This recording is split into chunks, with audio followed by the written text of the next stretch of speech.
Welcome to Travel Turkey, the channel where we talk about all things travel in Turkey.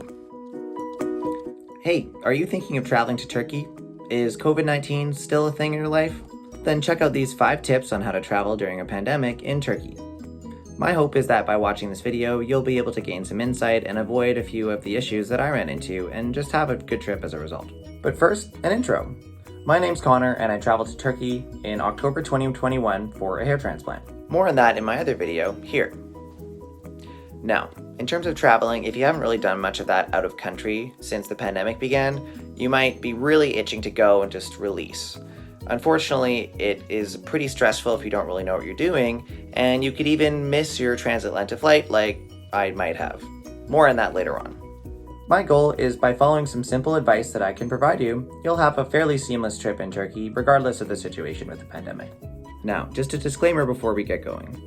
COVID restrictions are adjusting from time to time, so not everything that I list here may still be relevant depending on when you're watching the video.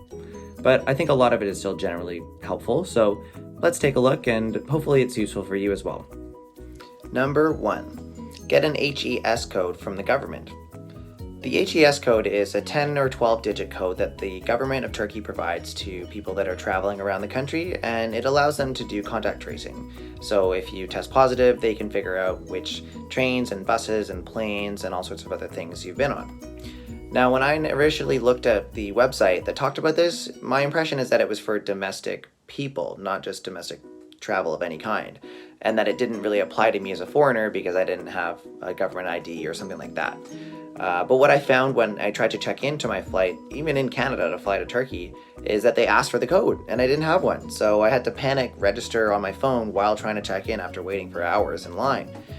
This is not great and it's a little bit stressful. So my suggestion would be register in advance so that once you get to the country, you're able to do all the things you want to do and you know exactly what the code is and you're not sort of scrambling like I did.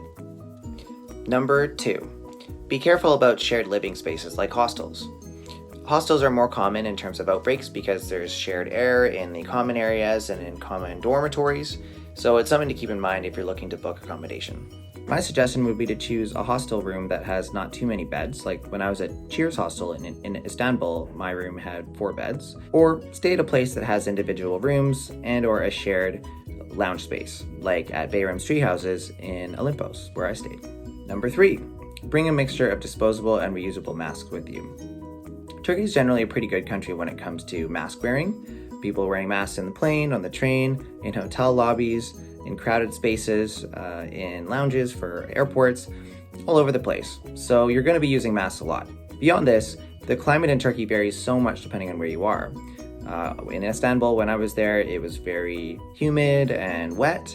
And then in other parts of the country, it was hot and dry. So you can imagine a disposable or reusable mask kind of gets dirty over time. And especially when you're going from place to place, getting in buses and trains and cabs and all sorts of things. So it's handy to have a mixture of those masks so you can always bring one out. And even if you lose one or you misplace it in your bag, you have another one nearby. Number 4, if you're staying in a hotel and you want to have some guests over, check with reception first. This was a surprise to me, but some hotels are quite strict about COVID protocols right now and they won't even allow any guests at all. I had someone come over and he just had to check in at the front desk and show his ID and his HES code, but he warned me that that might be the case and it's something I didn't expect, so keep an eye out for that. Number 5, and most importantly, if you need a PCR test to get back to your home country or travel anywhere around at all, make sure you pick the results up in person.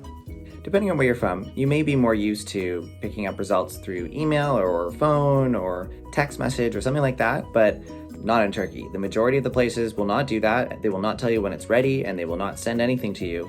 You just have to go pick it up yourself. Now you can imagine what happened with me.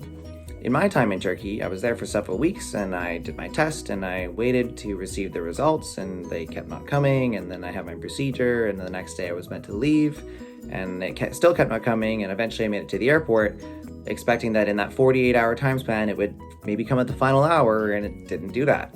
So I tried to check in for my flight and I needed my PCR results. I didn't have them yet. I tried reaching out to the hospital. They weren't able to get them for me because I couldn't move through the phone tree and talk to someone in English. And I ended up having to have some local Turkish people that I knew through my hair transplant go get the results on my behalf with a photo of my passport. Unfortunately, it was too late for me to be able to check in on the plane, so I missed the flight altogether and had to buy a new one across the Atlantic back to Canada.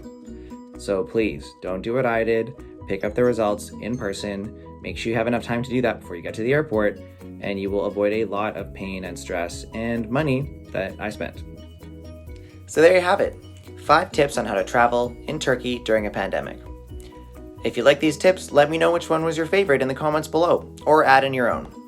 Feel free to like and share and subscribe as well on my channel. Thanks for watching. Have a good one.